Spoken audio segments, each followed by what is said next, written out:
Back in 2018, the FDA unveiled a new 5-year plan for supporting antimicrobial stewardship in veterinary settings. More recently, the plan became policy to fight AMR, or antimicrobial resistance, in both animals and people. Colleen Krantz of our news partner Market to Market has the encore story. For nearly a decade, the nation's spotlight has shone squarely on livestock when it comes to antibiotic use in animals and concerns about resistant bacteria. While U.S. regulations implemented in 2017 helped drive down the sales of certain antibiotics for use in livestock by 38% between 2015, the peak year, and 2021, concerns about bacterial resistance have not eased.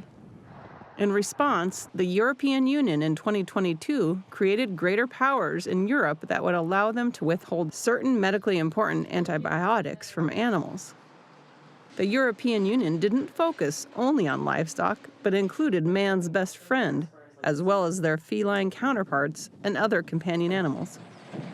We don't have those restrictions in the United States right now, but there is concern that if we don't take very good care about the way we're using antibiotics, that we're going to have problems not only with treating our veterinary patients, but potentially in human healthcare as well. Pets have not been the primary focus of the U.S. Food and Drug Administration when it comes to preserving the effectiveness of antibiotics, particularly those used to combat disease in humans. But that may soon change. The FDA declined Market to Market's request for an interview, but sent a written statement that said, to date, the majority of FDA's Center for Veterinary Medicine judicious use policies have been focused on food-producing animals. However, as part of FDA's 5-year plan supporting antimicrobial stewardship in veterinary settings, CVM intends to develop and implement a strategy for promoting antimicrobial stewardship in companion animals. Researchers say that more than 60% of the roughly 1,500 known pathogens that affect humans can be transmitted between animals and humans. It's pretty new that people are starting to evaluate antibiotic use in pets. I think the reason why food animals have been the focus for so long is because they're large, so the actual amount of drug per patient is a lot larger, say for a cow, than it is for a tiny little chihuahua. But the thing about companion animals that I think people are starting to key in on is that they share the same environments that we live in. So, we have cats and dogs living in our house. We have cats and dogs oftentimes living in our beds, too. They sleep with us. We share ice cream cones with them. So the interaction between those animals and humans is actually a lot closer, which means that we're likely sharing bacteria sort of in and on our bodies with those animals much more closely. Dr. Granick is one of 3 women behind the Antimicrobial Resistance and Stewardship Initiative at the University of Minnesota's College of Veterinary Medicine. The campaign, partially supported by an FDA grant, provides information to vet clinics and performs research related to antibiotic prescription practices in pets. As bacteria mutate or adapt to survive treatment, certain antibiotics are at risk of becoming ineffective.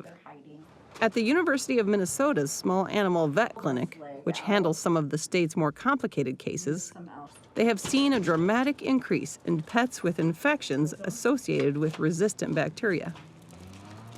And I certainly have seen that in practice where, a human has an antibiotic-resistant infection, and a dog that lives with that human comes into us and has an infection, maybe in a different location of the body, but with also the same organism, the same resistance pattern. So, so the closer we are, in contact with those animals, I think the greater the risk. And we're not going to get rid of our pets, right? They're part of our wellness. And so what we need to do instead is just be really careful about how we're treating our pets, because we have to recognize as veterinarians, we're not just treating the pets, we're kind of treating the whole household in a way.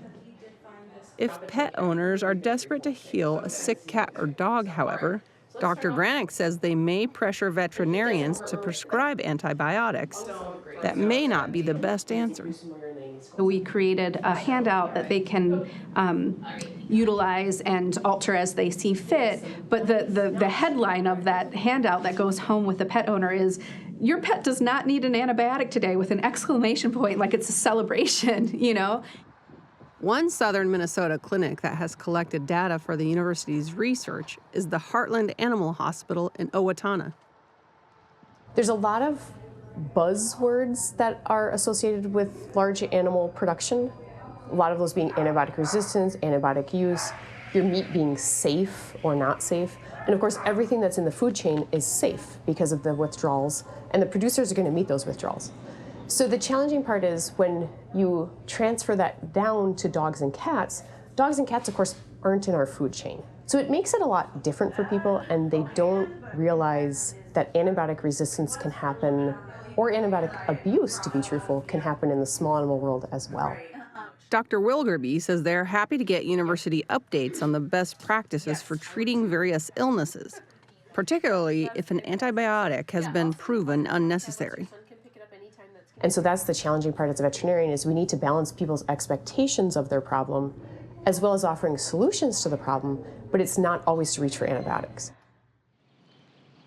Pets are not the only overlooked group of animals. Wildlife can be carriers or victims of resistant bacteria. The great part about veterinary medicine is that as we gain more information, we can help do our job better. What would be great if it were to happen coming down the road would be suggested guidelines for antibiotic use. As far as having a duration of antibiotic and an antibiotic choice that would be most appropriate for the condition that you're seeing. That would be handy. Dr. Wilgerby says antibiotics are critical to controlling certain illnesses, and the cost of losing that tool is too high. Because if we didn't use antibiotics in the world, there would be a lot of death, both for people and for animals. A strong warning from the experts. Hopefully, we can avoid the very strong measures they're taking in Europe.